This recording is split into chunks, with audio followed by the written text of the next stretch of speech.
Hello everyone, मैं मिथुन सिंह स्वागत करता हूं आप सभी का। आशा करता हूं आप सभी बहुत अच्छे होंगे। झारखंड कर्मचारी चयन आयोग यानी कि जेएसएससी के द्वारा जेई का सिलेबस, आई रिपीट, जेई का सिलेबस जो है जारी कर दिया गया है। इस वीडियो में हम लोग सिर्फ और सिर्फ जेई के सिलेबस के बारे में जानेंगे पूरे डिटेल्स में, और जो इम्पोर्टेंट कुछ हाइलाइट्स हैं वो आपके साथ में शेयर कर देता हूं। इसका जो शॉर्ट फॉर्म है वो याद रखिएगा, जब भी आप फॉर्म भरने के लिए ऑनलाइन जाओ तो आपको पता होना चाहिए JDLCCE 2023 रेगुलर के नाम से ये वैकेंसी आपके सामने कंप्यूटर पे फ्लैश होगी या फिर लैपटॉप पे, किसी भी स्क्रीन पे जिस पे आप यूज़ कर रहे हो। अब देखिए, जो इम्पोर्टेंट डेट है वो मैं आपके साथ शेयर कर देना चाहता हूँ। देख लेता हूँ मैं। देखिए, अप्लीकेशन 100 रुपये का है, और अगर आप SC ST कैटेगरी से बिलोंग करते हो तो 50 रुपीज़ में ये आपका काम चल जाएगा। इन्होंने जो है एग्ज़ाम की फ़ी जो है कम रखी है। और अब देखिए, यहाँ से ये देख लो, ये फाइनली यहाँ से आपको कुछ चीज़ें दिखेगी। एज की अगर आपको गणना करनी है तो आप यहाँ से जो है अलग अलग इंजीनियरिंग सेक्टर के लिए अलग अलग इन्होंने जो है एज क्राइटेरिया रखा है। आप यहाँ से चीज़ों को देख पाओगे। मैक्सिमम एज जो है वो है 35 साल, और मिनिमम जो है वो एक 18 वर्ष रखी गई है। तो इन चीज़ों को ध्यान में रखिएगा, और अपना जो भी आवासीय प्रमाण पत्र है, आई मीन डोमिसाइल है, वो आपको करके रखना होगा, ताकि फॉर्म भरते समय यह आपको ज़रूरत पड़ेगी ही पड़ेगी। तो चलिए सिलेबस को हम लोग देख लेते हैं, और सारी जानकारियाँ जो है आपके साथ मैं साझा कर देता हूँ। देखिए, आवेदन करने की जो तिथि है वगैरह यहाँ से आप देख सकते हो कि आप 29/6 से 1/7 तक आप आवेदन कर सकते हो। और उसके बाद भी कोई डाउट हो तो नीचे कमेंट करके आप पूछ लीजिए, ताकि कोई भी डाउट हो तो वो आपको पता चल पाए। सिग्नेचर के लिए अलग से अब देखो, ये रहा परीक्षा का पैटर्न जो आपके साथ में शेयर करूंगा। सिंस आप इंजीनियर हो तो आपको छोटी छोटी चीज़ें पता ही होनी चाहिए। x⁻0 इंटू x⁻0, इसकी वैल्यू क्या होगी, नीचे कमेंट सेक्शन में आप लोग जवाब दीजिएगा। इसकी वैल्यू क्या आएगी, पहला क्वेश्चन। दूसरा क्वेश्चन मैं आपके साथ ये पूछना चाहता हूँ, x⁻0 प्लस x⁻0 की वैल्यू क्या आएगी, नीचे कमेंट करके आप लोग बताइएगा। सबसे पहले यहाँ से आप देख लो, मुख्य परीक्षा जो है सिर्फ एक ही सीधी नियुक्ति परीक्षा होगी, यानी कि आपका सीधा मेंस हो जाएगा, इसी के मेरिट पे आपकी जॉब लग जाएगी। 120 प्रश्न पूछे जाएंगे, समय आपको मिलेगा 2 घंटे, यानी कि 120 मिनट में आपको जो है क्वेश्चन कितने सॉल्व करने हैं, 120 क्वेश्चन सॉल्व करने हैं, यानी कि हर एक क्वेश्चन के लिए आपको 1 मिनट का समय दिया जा रहा है, तो जो कि मोर देन सफिशियंट है। अब बात कर लेते हैं क्या क्या पूछा जाएगा। तो इंजीनियरिंग से बेस्ड क्वेश्चन रहेंगे 80, और सामान्य यानी कि जीके से जो क्वेश्चन रहेंगे वो रहेंगे 40। इससे जो है 120 प्रश्न बनेंगे, इसका खास ख्याल रखिएगा। अब देखिए क्वेश्चन क्या क्या है और विषय क्या क्या होंगे। तो सबसे पहले यहाँ से आप देख लियो, अगर आपका सेवा जो है, जो पोस्ट है वो कनीय अभियंता विद्युत वाला है, इलेक्ट्रिशियन वाला है, तो विद्युत अभियंत्र यानी कि जो है इलेक्ट्रिक से क्वेश्चन आपसे पूछे जाएंगे। कनीय अभियंता असैनिक है तो सिविल से क्वेश्चन पूछे जाएंगे। कनीय अभियंता यांत्रिक है तो यांत्रिक से यानी कि मैकेनिकल से क्वेश्चन पूछे जाएंगे। कनीय अभियंता कृषि अभियंत्र से है तो कृषि अभियंत्र से क्वेश्चन पूछे जाएंगे। याद रखिएगा, ये मैं बात कर रहा हूँ किसकी, ये बात हो रही है सीधा सीधा किसकी बात हो रही है, सामान्य अभियांत्रिकी की। अब देखिए, इसका इन्होंने जो है सिलेबस कंप्लीटली दे रखा है। तो पहले मैं जीके की बात कर लेता हूँ, उसके बाद आपके सिलेबस पे लौटेंगे।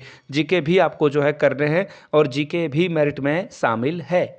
देखिए क्या क्या पूछा जाएगा, समसामयिक घटनाएं यानी कि करंट अफेयर्स, यहाँ पे आपको 1-2 क्वेश्चन देखने को मिल जाएगा।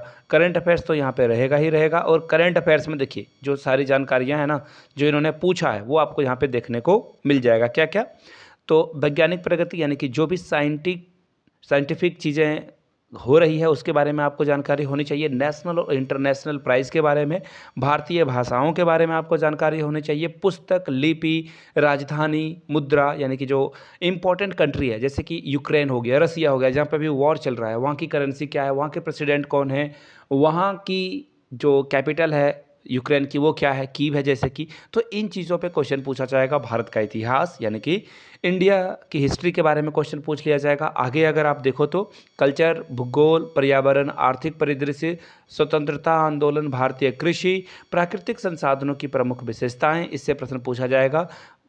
देश की जो राजनीतिक प्रणाली है, पंचायती राज है, सामुदायिक विकास है, और पंचवर्षीय योजना से भी प्रश्न पूछ लिए जाएंगे।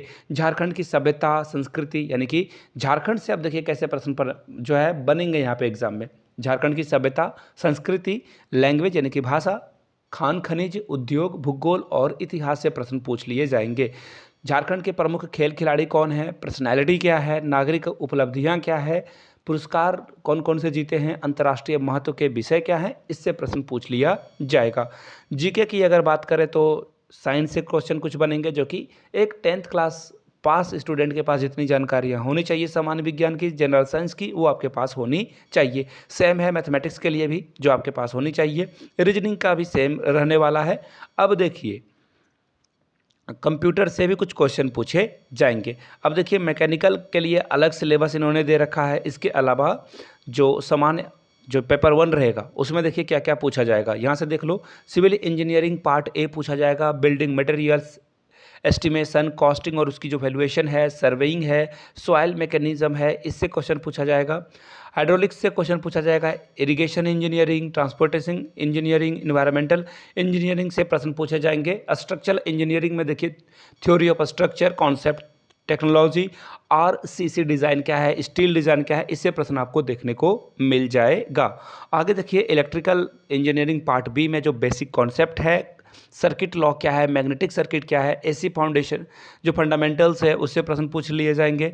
मेजरमेंट एंड मेजरिंग इंस्ट्रूमेंट से क्वेश्चन पूछा जाएगा। इलेक्ट्रिकल मशीन से क्वेश्चन पूछा जाएगा। फ्रैक्शनल जो किलोवाट मोटर है, सिंगल फेज इंडक्शन मोटर है, इससे क्वेश्चन पूछ लिए जाएंगे। तो एस्टिमेशन और कॉस्टिंग से भी प्रश्न पूछा जाएगा। ये जनरल पेपर की बात हो रही है जो सभी को देना होगा। मैकेनिकल इंजीनियरिंग पार्ट बी में देखिए ये मैंने आपको बता दिया है। इसके अलावा मैकेनिकल इंजीनियरिंग पार्ट सी में theory of machine, machine designing क्या होती है, first law of thermodynamics, second law of thermodynamics, air standard cycle for IC engines, IC engine performance क्या होती है, आईसी इंजन कंबशन क्या होता है, तो इससे क्वेश्चन पूछ लिया जाएगा। कुछ और इंपॉर्टेंट पॉइंट को अगर आप देखो तो फ्लूइड काइनेमेटिक्स से क्वेश्चन पूछा जाएगा। ये जो डायनेमिक्स है इससे प्रश्न पूछा जाएगा। आइडियल फ्लूइड क्या होता है, इससे प्रश्न पूछा जाएगा। तो कुल मिलाकर बहुत सारे प्रश्न आपको यहाँ से देखने को मिल जाएगा। पार्ट बी की अगर मैं बात करूँ तो सिविल इंजीनियरिंग के लिए अलग से सिलेबस है, इसकी स्क्रीनशॉट आप ले सकते हो। और इसके अलावा यहाँ से देखिए सर्वे, सॉइल मैकेनिज्म क्या है, हाइड्रोलिक्स क्या है, इसकी कंप्लीट सिलेबस इन्होंने जो है डिटेल्स में जो है दे रखी है। सब्जेक्ट अगर मैं बात करूँ मैकेनिकल इंजीनियरिंग की, उनके लिए सिलेबस अलग रहने वाला है। फर्स्ट लॉ ऑफ थर्मोडायनेमिक्स में क्या क्या आपको चीज़ें पढ़नी है आपके स्क्रीन के सामने दिख रही होगी। बाय द वे ये पीडीएफ आप खुद से ऑनलाइन डाउनलोड कर सकते हो, या फिर आप हमारे टेलीग्राम चैनल से भी जुड़ोगे तो वहाँ से भी ये पीडीएफ आपको मिल जाएगी। इसके लिए क्या करना होगा, नीचे कमेंट सेक्शन में टेलीग्राम चैनल का लिंक है, डिस्क्रिप्शन बॉक्स में भी टेलीग्राम चैनल का लिंक है, आप वहां से हमारे साथ जुड़ सकते हो और इस सिलेबस को डाउनलोड कर सकते हो। तो कुल मिलाकर हिंदी में भी सिलेबस दिया गया है और इंग्लिश में भी सिलेबस दे दिया गया है। आप चाहो तो इसे डाउनलोड कर सकते हो, पढ़ सकते हो। और कुल मिलाकर बात यह है कि जल्दी से जल्दी फॉर्म आप लोग ऑनलाइन अप्लाई कर दें। वीडियो को यहाँ तक देखने के लिए आपका बहुत बहुत शुक्रिया। Have a good day.